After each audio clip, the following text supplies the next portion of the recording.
मैं सिद्धार्थ मिश्रा हूँ, पेशे से पत्रकार हूँ और शिक्षक भी हूँ और मन से घुमक्कड़ हूँ।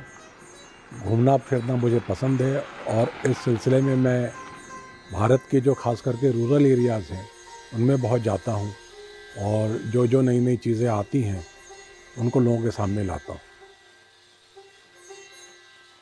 जयपुर की मूर्ति कला के बारे में हमने मतलब बचपन से ही सुना था, जाना था और जो भी जयपुर जाता है वहाँ पर जो मूर्ति कला है और वो जनरली जो लोग अपने एक विज़िट के मेमेंटोज़ के रूप में छोटी-छोटी मूर्तियाँ लेकर आते हैं, बहुत बारीक काम की मूर्तियाँ वगैरह होती हैं।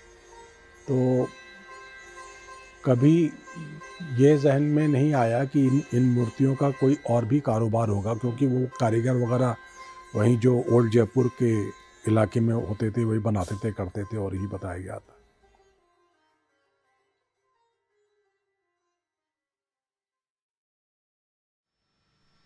और अब हम पहुंच रहे हैं चिंतोली गांव, जो दिल्ली जयपुर हाईवे पे पौटा नामक कस्बे से कट करके एक सड़क आती है, बिल्कुल राजस्थान की बीहड़ पहाड़ियों के अंदर, जहाँ पर बसा है ये चिंतोली गांव। और यहाँ पर हम मिलेंगे हमारे मूर्तिकार दोस्त मामराज जी से। दिल्ली से चिंतोली तक का सफ़र भीषण गर्मी के बावजूद बहुत ही सुहाना रहा। और ये है मामराज जी की कार्यशाला और ये हैं हमारे मित्र मामराज जी। ये दूसरी पीढ़ी के मूर्तिकार हैं और इन्होंने अपने समय में अपने कारोबार को बहुत बढ़ाया है। ज़्यादातर ये पौराणिक कलाकारों की मूर्तियाँ बनाते हैं, पौराणिक भगवानों की मूर्ति बनाते हैं, राधा कृष्ण की मूर्ति बनाते हैं और अन्य भगवानों की मूर्ति बनाते हैं। जैसे ये शनिदेव महाराज की मूर्ति को आप देख रहे हैं, जो इन्होंने किसी के ऑर्डर देने पे बनाया है। और ये देखिए, ये माता की मूर्ति है जो इन्होंने बनाई है। ये सारा काम, सारी फिनिशिंग इनके यहाँ ही होती है। और ये एक रॉ मूर्ति है जिसकी अभी पेंट होनी और फिनिशिंग होनी बाकी है। और ये है काली माता की मूर्ति। चिंतोली गांव खास करके काली माता की मूर्तियों के लिए जाना जाता है, क्योंकि यहाँ पे काले पत्थर भी मिलते हैं जिनका इस्तेमाल काली माँ की मूर्ति को बनाने के लिए होता है, और सफ़ेद पत्थर का इस्तेमाल होता है दुर्गा माता की मूर्ति को बनाने के लिए। और अब हम चले चिंतोली गांव के अंदर, जहाँ है मामराज जी का घर। ये रास्ते में एक हवेली दिखा रहे हैं जो अब वीरान पड़ी है। अब हम मामराज जी के घर पे हैं चितौली गांव में। ये जिस घर में हम बैठे हैं, ये घर 100 साल पुराना घर है, इनके पिताजी ने बनाया था।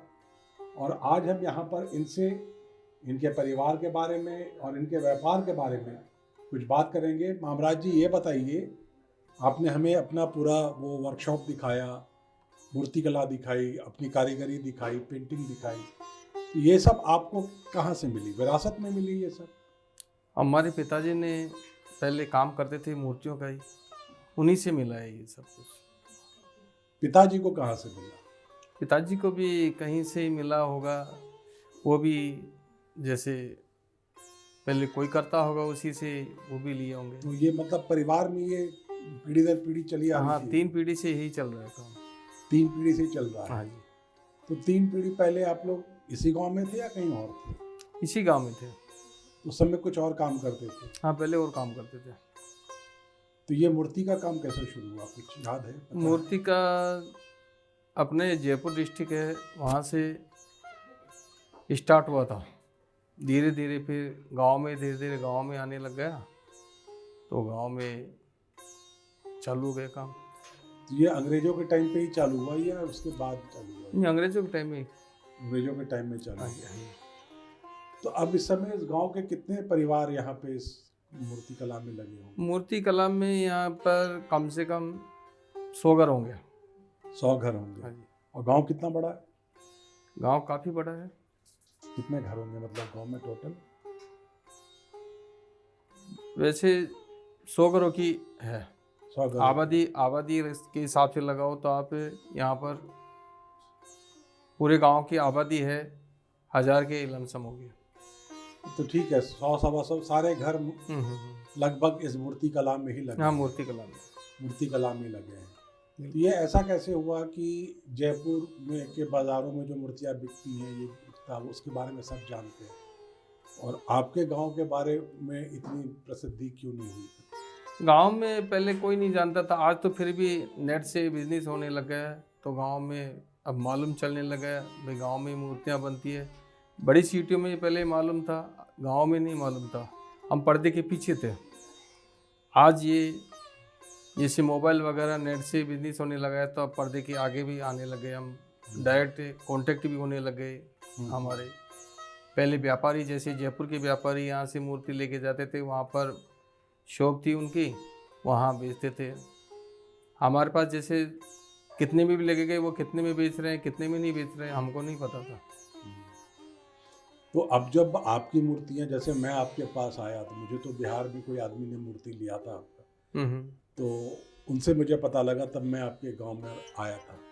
तो जैसे उन जगहों में इतने सुदूर गांव में पहले भी संपर्क होता था, या अब ये नेट वगैरह के बाद संपर्क होना शुरू हुआ? ये नेट से थोड़ा संपर्क होने लगा है। तो जैसे नेट से संपर्क होने के बाद कहाँ कहाँ से ऑर्डर आ रहे हैं आपके पास? सभी जगह से आते हैं। सभी जगह मतलब? हाँ, विदेश से भी आते हैं वैसे। हाँ हाँ। नेट के जरिए विदेशों में भी थोड़ा मांग हुआ है। नहीं तो बिहार के, यूपी के, मध्य प्रदेश के गांव में भी मूर्तियाँ जा रही हैं? हाँ जी। पहले भी तो वहाँ मूर्तियाँ लगी होती होंगी। आपकी जयपुर की मूर्तियाँ जयपुर की मूर्तियाँ लगी हैं, अब ऑनलाइन बिजनेस होने से वो कांटेक्ट करने लगे अब।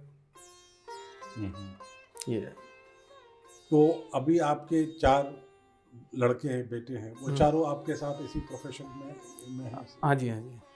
इतना काम है मतलब? हाँ, अब देखो ये ऐसा है कि इनमें से 2 बेटे तो मूर्तियों का काम करने लगे हैं, 2 बेटे अभी पढ़ाई का काम कर रहे हैं, तो पढ़ाई पूरी होने के बाद में देखते हैं, जॉब लगती है तो ठीक है, नहीं लगेगी तो मूर्ति का बिजनेस तो है ही है अपने पास। तो ये मूर्ति में आप कलाकारी भी करते हैं और आप अकाउंट्स भी, बिजनेस भी, सब आप ही देखते हैं? हाँ जी, हाँ जी।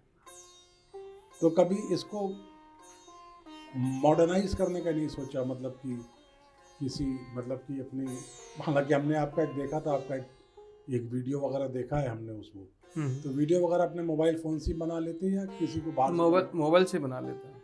तो मोबाइल ने काफ़ी बड़ा रेवोल्यूशन लाया है। हाँ जी, क्रांति लाई मोबाइल। और मोबाइल से क्या क्या कर लेते हो आप? जैसे मोबाइल से जैसे फ़ोटो वगैरह, जैसे आप ऑर्डर दो तो फ़ोटो आ जाती है हमारे पास, उसके द्वारा मूर्ति भी बना देते हैं। जो ऑर्डर प्लेस कर रहा है वो फ़ोटो भेज देता है? हाँ, फ़ोटो भेज देता है, उस फोटो को देख करके आप फिर मूर्ति बना देते हैं। तो कभी सरकार से कभी कोई संबंध रहा? कोई सरकार ने कभी कोई मूर्तियों का ऑर्डर प्लेस किया हो? सरकार से अभी कोई संबंध नहीं हुआ। अच्छा, इतनी बड़ी मूर्ति कला है, एक गांव पूरा ये व्यापार में इसमें है, तो कभी सरकार से कोई प्रोत्साहन या कोई चीज़ कभी? अभी सरकार से कोई कुछ भी नहीं मिला। कभी कोशिश की, कभी बात? कोशिश भी नहीं की, हम इतना नहीं समझते हैं कि कैसे पहुंच पाएं आगे। हाँ। अब धीरे धीरे जैसे चल रहा है, आगे आगे बढ़ते जाएंगे, बच्चे लोग भी जैसे करते हैं तो ये करेंगे आगे, कुछ क्या करेंगे। तो ये मतलब एक आपके गांव में जब मूर्ति कला शुरू हुई थी 100-150 साल पहले, 3 पीढ़ी पहले, तो सबसे जयपुर के ही बाजार के लोगों ने आपके गांव के लोगों को सिखाया और कहा कि शुरू कीजिए? हाँ, वो देखते देखते जैसे 1-2 सीखने गए थे, वहाँ मूर्ति सीखते सीखते वहाँ 1-2 सीख के आ गए, फिर वहाँ यहाँ। अच्छा, मतलब यहाँ आपके गांव के लोग वहाँ जयपुर गए? हाँ, और वहाँ उन्होंने उनसे सीखा, उन कारीगरों से? हाँ, सीखा, और फिर ला करके गांव में सिखा? हाँ, गांव में सीख गए, और फिर ये 100 घरों में फैल गया मतलब? हाँ, 100 घरों में सभी की मूर्ति का काम करते हैं सभी अमूमन। और जब आप जो मूर्तियाँ बनाते हो वो बड़े आदम कद की, बड़े साइज की मूर्तियाँ बनती हैं? हाँ, जैसे 21-21 फुट की मूर्तियाँ बनती हैं। तो ये पत्थर लाना, ले जाना, फिर मूर्तियों को फिनिश करना, भेजना, ये सब कैसे हो पाता है? यहीं पर फिनिशिंग करवाते हैं, यहीं पेंट वगैरह सब काम करवाते हैं, कंप्लीट करवाते हैं। कंप्लीट फिनिश करके आप भेजते हैं? हाँ जी। मतलब ऐसा नहीं कि आधी मूर्ति वहाँ भेजी फिर वहाँ जाके फिनिश किया जैसे व्यापारियों के बेचते हैं ना, जैसे अनकम्प्लीट होता है, जैसे रफ में लेता है तो ऐसे भी बेचते हैं। अच्छा, वो सारे ऑप्शन या तो रफ में दें या पूरा हाँ, फिनिश करके कैसे भी वो लेना चाहिए वैसा। पूरी गाड़ी भरते हैं ना तो रफ में लेता है वो। अच्छा, व्यापारी पूरी गाड़ी भर के लेके हाँ, जाता पूरी है? गाड़ी भर के लेके जाता है तो वहाँ पॉलिश करवा लेता है, पेंट करवा लेता है। अच्छा, जो इंडिविजुअल लोग जो ऑर्डर करते हैं उनका? जो ऑर्डर करते हैं उनका कंप्लीट करवा के देते हैं। कंप्लीट करवा के हाँ देते जी। हैं। तो वो कैसे जाती है मूर्ति फिर यहाँ से? यहाँ से जैसे अपना ट्रांसपोर्ट से जाती है, पैकिंग वैकिंग सब पैकिंग करके देते हैं, बॉक्स में पैकिंग करके देते हैं। अपने पास गाड़ी है, गाड़ी में जैसे बड़ा मूर्ति हो, जैसे उसमें पाइप लगे हुए रहते हैं, पाइप के बांध के लेके जाते हैं, या बॉक्स बनवाना पड़ता है, ऐसे देते हैं। जो सारी वो सुविधाएं उपलब्ध हैं इस गांव के आसपास? हाँ, गांव में उपलब्ध है ना, बनवा लेते हैं, बॉक्स बनवा लेते हैं, पैकिंग हो जाता है।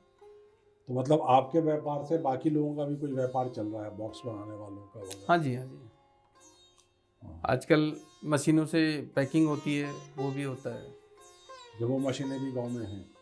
गांव में से बुला लेते हैं बुला आसपास लेते से। हैं। हाँ, वो पैकिंग करके जाता है, फिर मशीन से पैक होता है। उसमें पूरा मशीन से पैक होगा तो वो सांचे में जैसे सांचे की तरह फिट हो जाता है, वो नहीं हिलता है, फिर अच्छा। टूटने का डर नहीं रहता है उसमें। और जैसे बॉक्स में पैकिंग करते हैं, मशीन से नहीं करते हैं, रस्सी से जैसे उसके बांधते हैं। तो ये जो मूर्तियाँ आप भेजते हो इतनी इतनी दूर, क्या वो उस मूर्ति का इंश्योरेंस करके ही भेजते हैं या? बड़ी मूर्ति होती है तो उसका इंश्योरेंस भी करवाना पड़ता है, छोटी इंश्योरेंस मूर्ति का कोई इंश्योरेंस नहीं करता। इंश्योरेंस नहीं करते?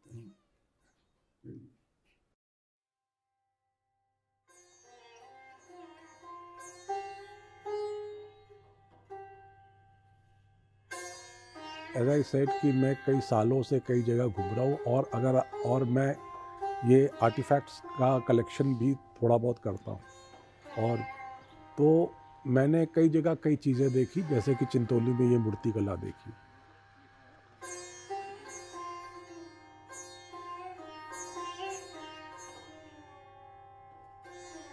मेरे ख्याल से मास कम्युनिकेशन का मतलब है ऐसी जगहों पे जाना जो अनएक्सप्लोर्ड है और उसके बारे में लोगों से कम्युनिकेट करना, उसके बारे में लोगों को बताना। That is what is the true value of mass communication.